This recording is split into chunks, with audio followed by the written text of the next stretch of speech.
Hey there, Dream Chasers. This is Hannah Pryde, and welcome to Pryde Shine, the podcast where we explore the innovators and influencers of Dubai. Proudly sponsored by Pryde Migration, your dedicated partner to make Dubai your reality.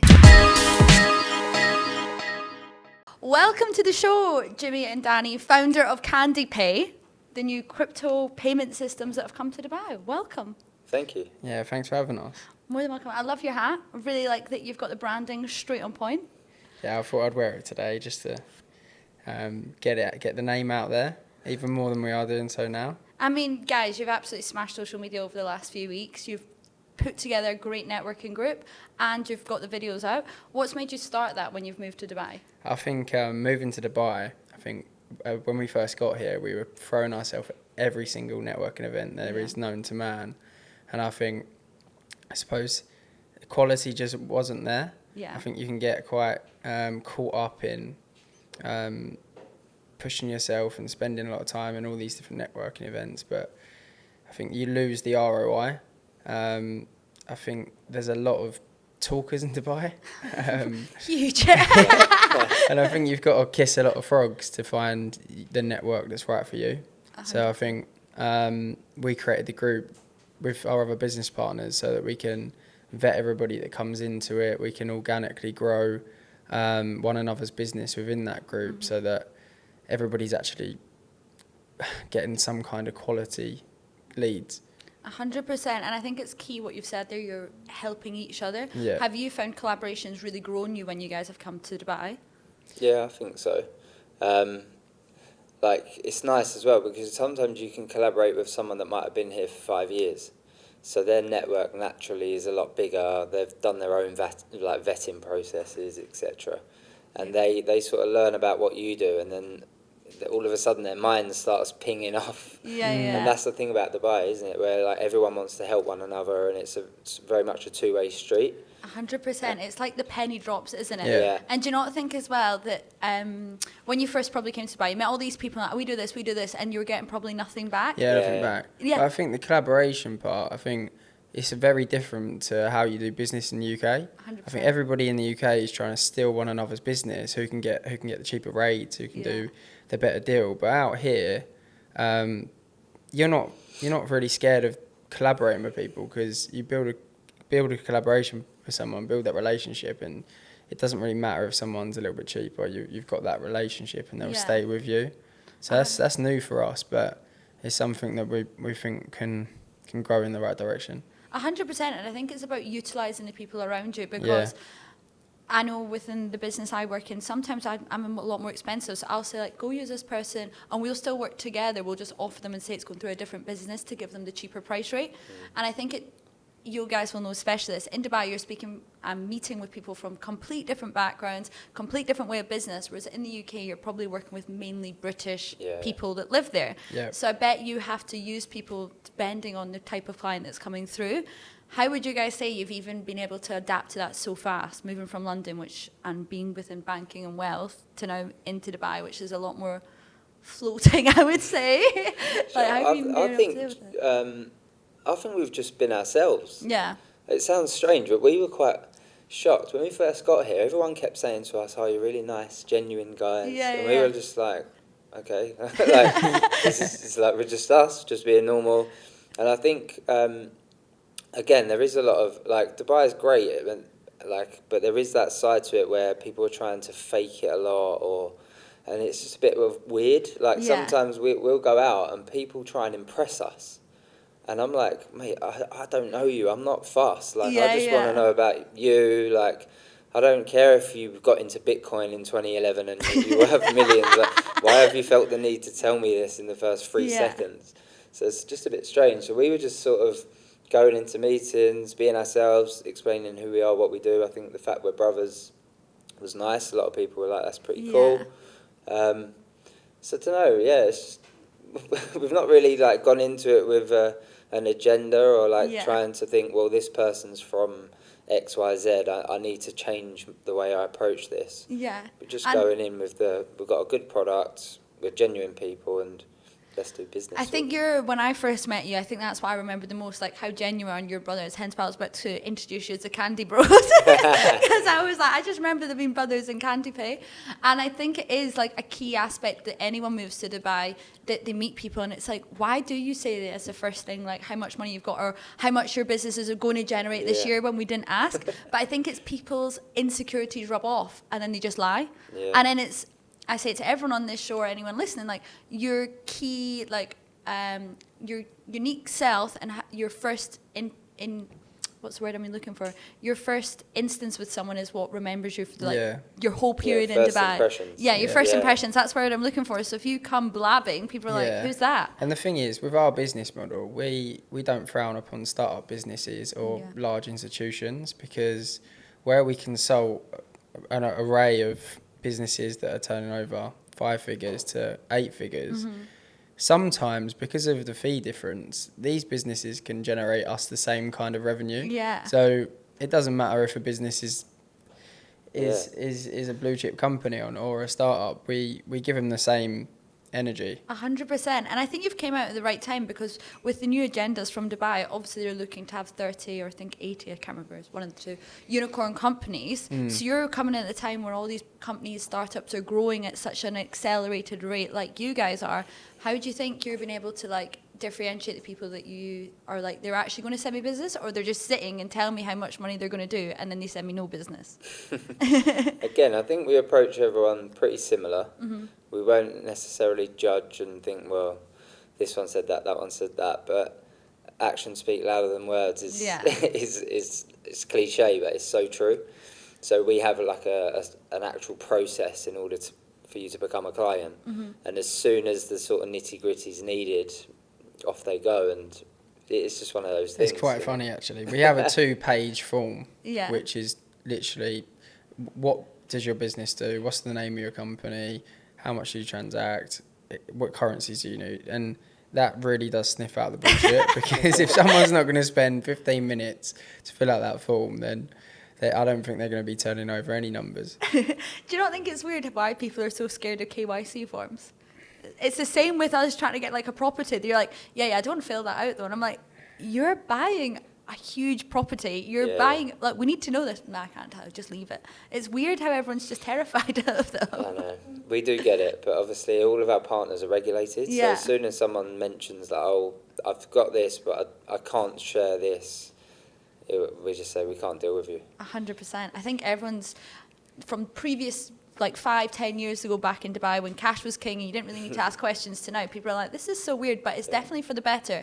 And I think people can see Dubai is now becoming a more mature market because of it. It's mature investors that know what they're talking about and are actually backing themselves. Obviously, you guys are brothers. You've came to Dubai. How have you been able to like really utilize? You've obviously said people like you guys together. You come across well. I can vouch for that. But how have you guys found like settling in here as brothers? Has it been a lot easier or? Yeah, I suppose we're lucky, right? We have each other, and like we work together, train together, like do everything together. So we've been able to lean on each other. And to be honest, I think I'm not sure about all men, but I think with men you can literally just plunk them anywhere and they can sort of crack on. Especially if you're with your brother, you got that one goal. Like there's been so many different things happening whilst we've been here, but it's just laser focus on the business. So it's been fine. Obviously, I've got Yasmin, my missus, and 2 kids. It's been a bit tougher for them. It's actually quite interesting, I'd say, to like see the different contrast on how people are finding it. Because obviously, someone as close to Yasmin as she is, she's had a bit of a different experience to me, which I think is down to Jimmy being around me a lot. Obviously, the business being the number one goal. Whereas I think if you do come to a new country and you maybe don't know so many people, you can like quickly get isolated. 100%. So I think we've been quite lucky, and then we like the network room, things like that. It's really important because even some people in the network room like they're really successful in their own right, but they are still looking for people to maybe go play paddle with, or just different 100%. events. Something at the weekend, and something that's not always orientated around just going down West Palm and drinking. I think, do you know what? I've said this to so many people. So many people are now craving community, craving being a part of something. Yeah. And so many people are moving away from alcohol. They're seeing, like, I guess COVID, people stopped drinking as much. Then people got really hyper excited, started drinking again. And then they've kind of pulled it back a bit and been like, I don't actually need to drink as much to have fun. Yeah. And I think it's crazy the way Dubai's steering towards like a non-drinking culture, but also becoming more community orientated, doing more outdoor activities, like what you do as a child, I guess, going to play tennis or paddle, isn't it? Yeah. It's like how to let off steam. I think the foundation's set there in Dubai. You've got every single sort of sport event or activity already there. I just think, it is transitioning so that people start doing that more often. But it's also like the people you surround yourself, and if that is something that you want to do in your spare time.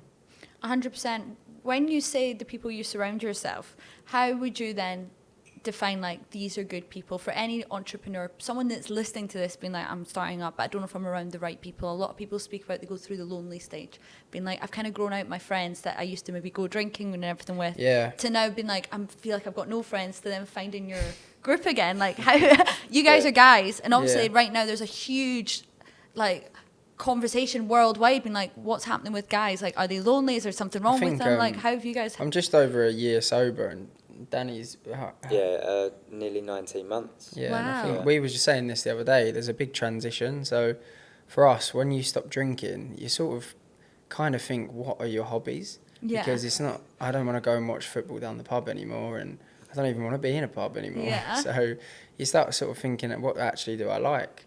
And then, naturally you do sort of move away and distance yourself from people that don't have the same habits with you. But there is a period where that does isolate you, but it only isolates you for the better, because you then pick and choose who you want to surround yourself with. And then people that come into your life for back strength only are going to better you and move you towards your goals. 100%. I think everyone's kind of pushing towards that more now and really aligning with people more. I think people, as we go back to like communities and whatnot, people want that strong connection, and especially when you come to Dubai, you're really lucky. You've got Jazz and the kids, and you've got your partner. But obviously, like, people come and be like, oh my god, I don't have any friends, I don't have any family, like I'm looking for that strong connection. And I guess that's good that you've been able to build the network room to really bring a group of boys together and build these foundations to be like, do you know what, let's all have each other, lean on each other, especially if they're going through that lonely period when they've outgrown their friends and they're transitioning into that new bubble. How have you found like non-drinking in Dubai? I mean, I'm an advocate for it, but I've been here 5 years, so I feel like it doesn't excite me anymore. But you guys are obviously still fresh. How have you found that? For me, it's been really easy. Yeah. Like, I think what you said earlier, like, it's really common here. So, not drinking.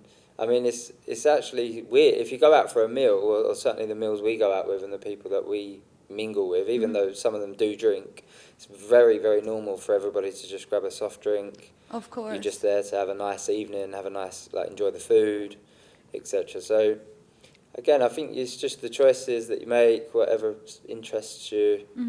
You just focus on that. Like, I mean, Dubai's party scene's absolutely unreal. It's wild. if you like that. Yeah. It's like it's got something for everyone, right? It does really have something for everyone now. And I think that's the thing now. There's probably too many options with like Ushuaia and everything else. I've still not even stepped foot in Ushuaia or You any don't need to leave. No, you genuinely don't. I'm like, people are putting on their Instagrams, like, is it a European summer or Dubai's winter? Like, what's actually better now? Because they do technically offer the same things. But I do think, and I agree with you, a lot more people are just kind of looking after themselves and biohacking and not drinking to really get the most out of their life. Whereas I think in the past, people were just like, I don't really care. Yeah, I think for me and Jimmy as well, we've got like addictive personalities. Yeah. And the same with the business. Like it's not normal, like how much we obsess and like just always wanting to work, like to the point where we have weekends and we're genuinely like fuming that it's the weekend. Because we're like, well, we've got work to do. We need to build the business, like. Yeah. And what do you mean you're closed? when you see such such big wins in a small amount of time, it's like that continuous domino effect. When it's switched off, it's irritating. So then we just fill our weekends up with sport, and then go all in on that. Yeah. It's crazy, isn't it? It's like you guys were both obviously in wealth management and banking, and you've gone from where you work in, I guess you probably guys were in finance in London. There is no really 9 till 5, but even if it was probably 8 till 8, you've now gone to like 24/7, absolutely obsessed with your job, going, how can I do more? How can I do more? How did you find that transitioning? I've found it, I'd have to sort of stop and think about it because you don't notice it. Because you just live in it. It just becomes your life. Live and breathe. But I was at my previous job for 10 years and I treated that as my own. Like, really? Yeah, I think, because I started there as a trainee, you build yourself up, and then I was like one of the, I think, the third longest serving employee or something. So in the end, you treat it like your own, or at least I thought I did. And then when I now create Candy Pay, it's like you genuinely do not switch off. Like it's so hard, and I think that's why we're into the sport. Yeah. Because that does give you that like hour or so to try and switch off. Unless you're this nutcase, we'll train and then he'll go home and sit on the bike for an hour and still be texting away work. Do you find you're more like, I really want to get those walking pads, especially now it's coming to Dubai summer, you can't really go out as much. But when you're on the bike, do you feel like you're a little bit more productive because you're not going like all fast, but you're moving your body that it clears your head? My heart rate's just at steady speed, and then I've just put a Concept 2 bike on my balcony so I can just open up my door and get on it. My girlfriend thinks I'm a psychopath. Wait until it's hot, it'll be like the sweat box. You have to pay to go to the burn more calories. Yeah. It's wild. And when you guys are obviously doing the High Rocks competition tomorrow. Big shout out to KO8. Yeah. We all love Sean. Yeah, big up Sean. Right, genuinely, we hopefully get 2 more winners in the room over here. We'll try. We've trained really hard. 6 weeks of like intense training. Do you think you'll keep High Rocks up after it? Well, yeah, actually. Yeah, I do think so, but maybe like not as intense, just a couple of times a week. But I love it, it's great. But it's crazy how your body adapts. Like, I went and played football the other day and I felt unfit. Yeah. But in High Rocks, I feel super fit. I find it so hard. Really odd. Like, my body, I love High Rocks training, I love all that. Used to love it as a child, but my body really swells up with it. Like, I honestly go like a balloon. You'd think like I was really unhealthy and fat when I do it because I just hold the water. So I have to do really low impact exercise if I actually want to tone up, which is mad because I'm not built like a small man. Yeah, this is crazy actually, because we actually went and done like a body composition test yesterday, and we've actually put like a lot more weight on than when we started this competition. Yeah. But it'll be muscle mass as well, though. Yeah, but even body fat was up. Body fat was I up. guess you're more hungry, isn't it? Yeah. It's crazy. I honestly, love it, but I just can't do it. Like, when I get there, I'm like, get all excited. I'm like, I can't, because I know how much my body transitions. I'm like, oh my God, I hate myself after it. It's so bad. But have you seen, obviously doing High Rocks is one of the biggest, I think it's one of the best marketing ploys I've ever seen to get. It's about to overtake CrossFit. Yeah. It's amazing. They've got everyone within a community, especially within Dubai, everyone's on it. Do you think doing High Rocks has, one, brought you more business, but made you more productive? Business, I'm not sure.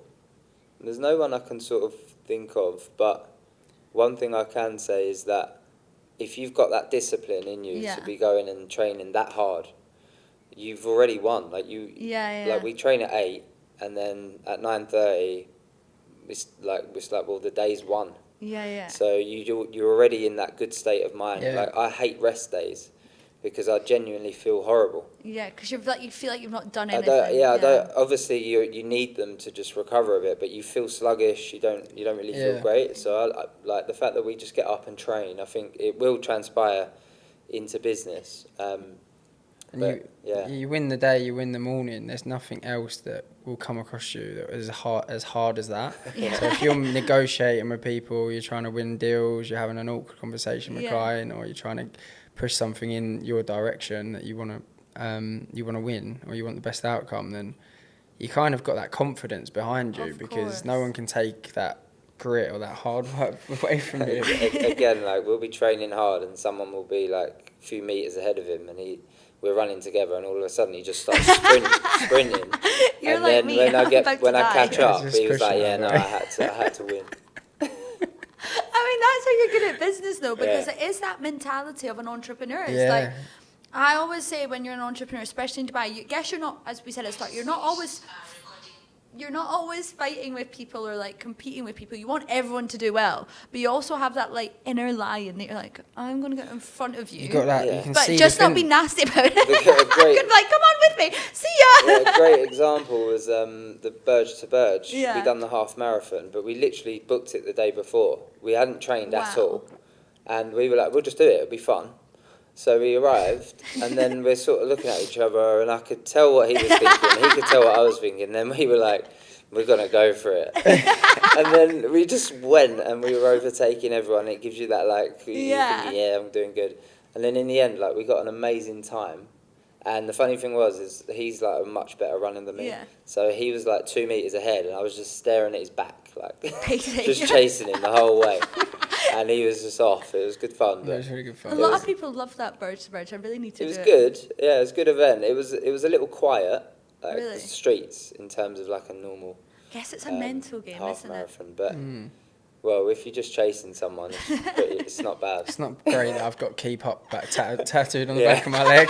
He's got a tattoo on his calf that says "Keep Up." Wait, how do you have that? What made I you? bought it after. Yeah, I just No, bought I it. got it done after I run a marathon. Really? Yeah, I What sort a of great- just not so much. It sort of gives out the wrong impression Yeah. to some people, but it's more. I put it there as a motivation for myself Yeah. to show that right, that's there. If that's on the back of my leg, I need to actually align with it. Of course. I can't represent that Yeah. and slow down. No, that's a really good one. Do you think you guys trained as much in London, or do you think you've come to Dubai and like it's opened more of like a presence in your life? London. I would train regular. So once I stopped drinking, I got into the gym, and I would just go in my lunch break, and then I got into it a bit. But ever since we started the business together, Yeah. we've like we've sort of stepped it up a lot. And then since being out here, definitely. Yeah, everyone's into Big it over time. here, isn't it? I think everyone's realised the correlation between like your mentality and your mental health and how successful you were within Yeah. that day. It's like what you just said, like you genuinely win the day. If you're up at 5 a.m. before everyone else, when you know you're going to get belled from 9 a.m. till 9 p.m, 10, 11, Yeah. people want to for bloody coffees here at 11 p.m. You're like, go away, I want to go to I bed. think there's like a direct correlation between Yeah. business and like respect as well 100%. with fitness, because if you can be accountable and you can keep yourself in that that state or in that discipline, Yeah. then people are gonna. I feel like people do respect us more.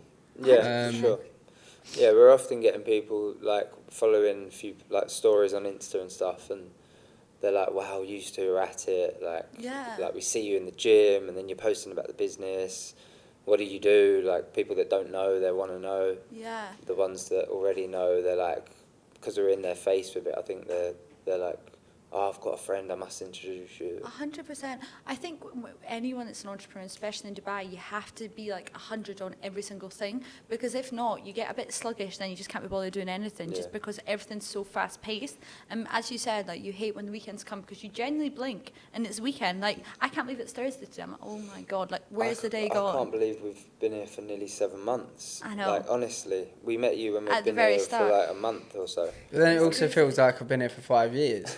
So You'll it's never, like, do you think you'll ever leave now? no. I told you that when I met you. I was like, I have been remember here that. for 5 years, and I was like, I can't believe I've been here for 5 years. It Like, goes it's quick. wild.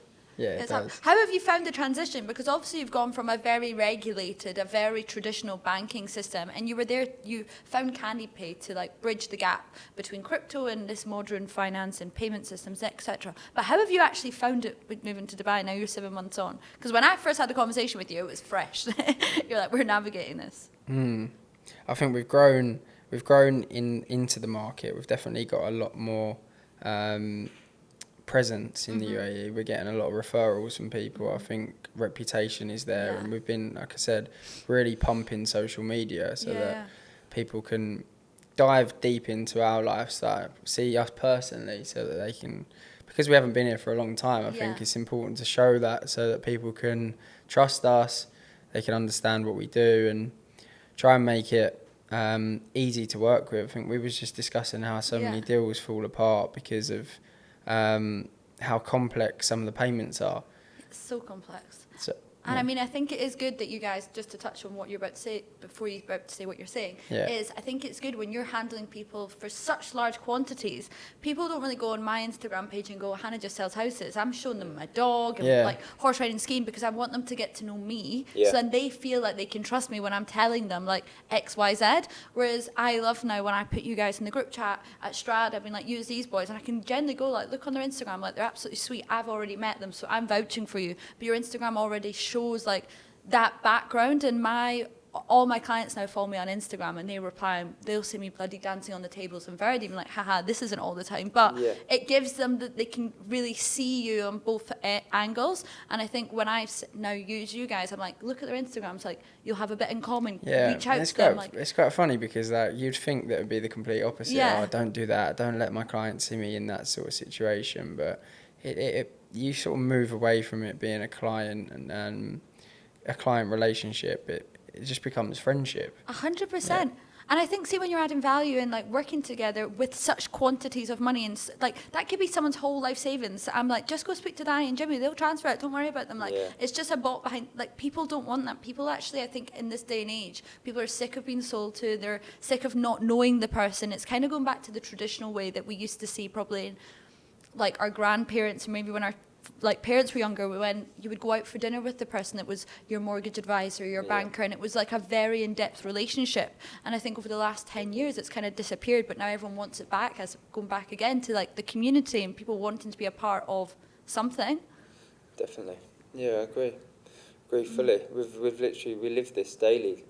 People that we've got really close to, like where we live. One guy in particular, he's just he didn't need to do this, but he's gone through a list of contacts that he's made over the last 15 years, and he's like found 30 that he really thinks we could like do business with. He asked us to give a full summary of what we do, some like documents. He sent emails to all 30. He was like, I just want to see you guys do well. I see you working so hard, like just stuff like that. And it's amazing. You don't expect that either. No. It's kind of like you put the work in and you get it come back to you in other ways, which is quite nice. It's really nice, and I think you guys will know yourself, as you said, people you think don't want to see it. They just want you to see like what you're doing in your business and you're doing well, but people now like the soft side of you, the side that they think you're struggling, the side that they can see how much hours, and people are more adaptable to help them rather than they thinking you're on like a trajectory to do 100 million and there's been no bad points or anything. You're actually better showing that hard side. Do you think Dubai's kind of pushed you onto the marketing scene more? 100%. Like before this, a lot of the business just used to come through word of mouth, through referrals, through actively going to conferences and seminars, networking events, but we gave it a go. So I recently bought a car, bought my dream car. Congratulations. Happy about that. Thank you. But I see other people, see some good friends of ours absolutely exploding their businesses through videography. So we gave it a go and done some content on firstly my car and a little bit of lifestyle content. And we had that then went on to the Explore page on Instagram and it went viral, and we had several clients come and approach us and say, checked out your car, then clicked on your Instagram, see your business, and what you're offering actually really solves some of the issues that we're having.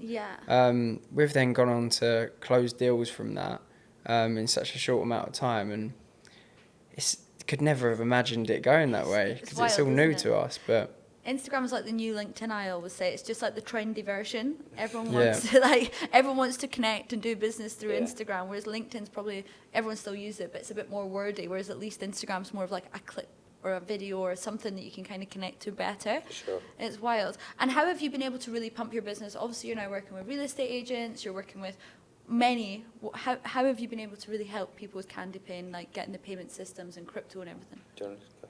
Yeah, okay. So we've been obviously targeting businesses that we feel will really benefit of what we offer, because at CandyPay, we are truly that end-to-end solution for any business, high net worth or individual. So we do bridge that gap. We've been partnering up with real estate agents. I think we spoke to a handful of real estate agents, and we said, what is the number one issue that makes your deals fall apart? And they said actually receiving the money from their clients, whether it might be they can't take in crypto payments, or they can't onboard a client because they're from a certain jurisdiction.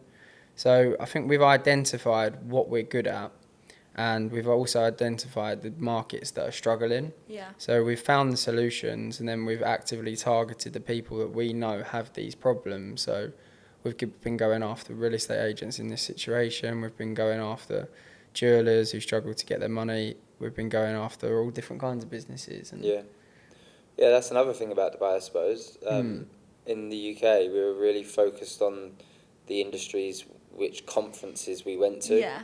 So we might go to a Forex conference or a gaming conference, etc., and you'd focus on those areas. But being out here, it's really broadened 100%. how many businesses we help. I think we've learnt more about what we can do, which is crazy, because I think starting CandyPay, we were very niche into the industries that we were servicing. It might have been oil and gas, it might have been, like I said, crypto businesses. But here, we've really realised how many problems there are actually just moving money around for everyday requirements, like purchasing a car, like purchasing a property, like moving from the UK to UAE and relocating. People have lots of issues moving their money over. So we've been able to simplify that for our clients. I think as well, people haven't got the time to mess around.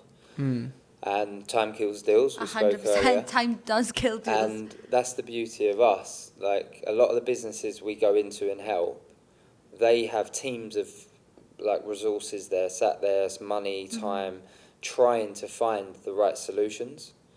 And it's only where we come in, we've gone across the globe and found the solutions, where we can actually say, okay, well, what do you need? We need these are our problems. Within 48 hours, we come back and say, right, we've got 3 partners and it's all solved. And that's just like so valuable to the businesses. 100%. Because it's just that time factor. I mean, even you today, right, you've sent a lead our way. Within literally, I think it was 6 minutes, I had a group set up, Ellie in there, with our partner, and we can solve that issue. And that's the thing. Fast. That is the thing. It is about how fast you are and like how quick you are and how reactive you are. Sometimes that's the best way to be in any business. Obviously, how you're in, like, I guess when you started CandyPay, it was a bit of the unknown. It was a bit of a grey area. How did you learn it all? You've obviously came from a financial background. I understand that, but then how did you go into the big bad world of like payment systems and crypto and like get your head around it all? Yeah, so as I've been in the market for 5-6 years, so I've kissed a lot of frogs. I've sort of I've gone through all of the problems, not all of the problems, but I've hit a lot of brick walls and learned how to mitigate that. And I think, obviously, transitioning, being an entrepreneur, when you do fail, you've just got to find another route. And I think problem solve your own business. But I think it doesn't happen overnight.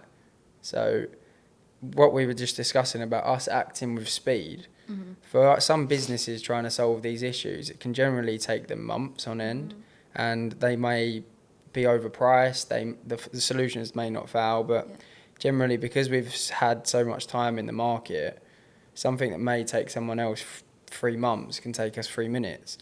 So I think it's the fact that we have that experience. We know we also have that trusted relationship with our banking partners, so we can solve these issues at speed. And that's like the key thing. Everyone just doesn't. I always say everyone knows a man. You just have to know the person that knows a man. And I think that's the beauty of Dubai. Everyone kind of takes away that everything's under one company. Everyone here has like a partner, a friend, and everyone collaborates. And as you said at the start, it's very different to London, where everything's in-house. You'll go to these big corporations. They don't want you. They don't need you. They think you're stealing business. And I think that's the reason everyone grows at such an astronomical rate. Is you'll meet someone, you get a good energy or a good vibe, and you're very happy to be like, I trust you, you'll take it. Unless something bad happens, you'll never again. But if you're pretty good, people will always continue to give you that business back. Yeah, I remember when I first got into sales in the UK, no one would even answer the phone. Yeah. Let alone go for a coffee with the CEO. And it's so easy to meet anybody in Dubai. Everybody's up for meeting, and it's enabled us to scale so quickly. Yeah, definitely. We've had some meetings where we've been nervous going in because like we're like, well, like this is a pretty big deal. Yeah. But it's like at the same time we'll come out and be like, oh, he was just a normal guy and he was up for business. Yeah. It's like pretty cool how everyone's just like, what's your solution? Do I like you? Yeah, let's go for it. I think that's the main thing about Dubai. Like, everyone knows mistakes happen. Everyone knows there's fuck-ups. Everyone knows everything can't be done within one thing. But see if you just put your hands up and go, do you know what? We fucked up. We've made a mistake. Or actually, it's all gone tits up. But do you know what? I have a solution. Or I know someone that can help. Or I know someone that can help you. Yeah. And I think that's like the key thing that some people miss in Dubai. They're like, no. They'll put it under the carpet. They'll just put more and more bullshit on. But if you just the worst thing you can do is shy away from a problem. You need to be hands-on. 100%. Yeah. You have to sync with your ship. Any advice for anyone moving from London? I've obviously never lived there, but people moving from London, it's huge right now. What advice would you give them? Personally, I think just if you come over, just make sure that you're like mingling with the right people. Yeah. Because as I said earlier, it is really easy. I mean, we're invited out all the time to irrelevant things. Yeah. And that would just mean that you get home late, the next day you're not at your best, like, and it just can quickly spiral into something that is not the best for you. So I think just do that and don't rush as well, because I think people in Dubai, a lot of the time, if you meet someone new, you assume that, oh my God, they need friends. So, and they try and like latch on to you a little bit. We were quite lucky in that sense because we were brothers. We were like, we don't really need anyone. Yeah, of so course. We picked and chose who do we feel is gonna bring something to the party. Of course. Like, who have we gelled with, and we didn't really need to like latch on to anyone. Or we've like a few people we know of. They get wrapped up in circles, and then they're like, how do I now get out of this? Because I'm not really enjoying it. And people are taking advantage. And you have to really figure out what aligns with you. I think I said that for the first time when we met. I was like, just watch who you're hanging around with. Obviously, our friend introduced us, no longer here, but like, it's one of these things. I remember the group of people that I lived was friends with when I was here, and I've really pulled it back over the last 18 months, being like, I wouldn't hang around with you back home. We've actually got nothing in common, and it's like really maturing in that way to be like, we actually need to align. I think my advice to anyone moving from London is that it is a marathon. It's not a sprint. As much as Dubai is such a fast-paced, high-flying city, and expectations are high, and the money and the figures here are like phone numbers. I think you just need to take the small wins on your journey and enjoy the ride. Yeah, I would say the journey is so much better than the destination. You get to what you probably thought was your biggest achievement or what you wanted, and then it's just another day and you forget that was even the achievement because your eyes were on the next goal. You put up, I can't remember the exact wording, but a post the other day where your dreams are so big that you've forgotten you're living. Your dreams or your goals are so big that you forget that you're already living your dream. That's a great one. I'm going to have to snip that. It's so true, though. It's so true. I done a reflection post the other day that was fully like reflecting on the year, because I feel like, as we said, you've been here 7 months. Time flies. So you don't always kind of reflect weekly, which we'd maybe do in another country, or like monthly. So I was sitting there like, what have I actually achieved? I was like, bloody hell. Like, I actually remember that was such a far out of reach goal that I didn't realise it happened this year, and it's weird how that happens in Dubai. And I bet you'll probably speak to your friends back home, and is going back to like outgrown friends. Sometimes you're like, we actually have nothing in common now because you don't understand how fast-paced life is. That we're still speaking about something that's happened 6 months ago, and I feel like I'm telling you a story because nothing's the same anymore. But honestly, thank you so much for coming on. It was great to hear about your brothers through business and all about Canteen. I can't wait to work with you in the future.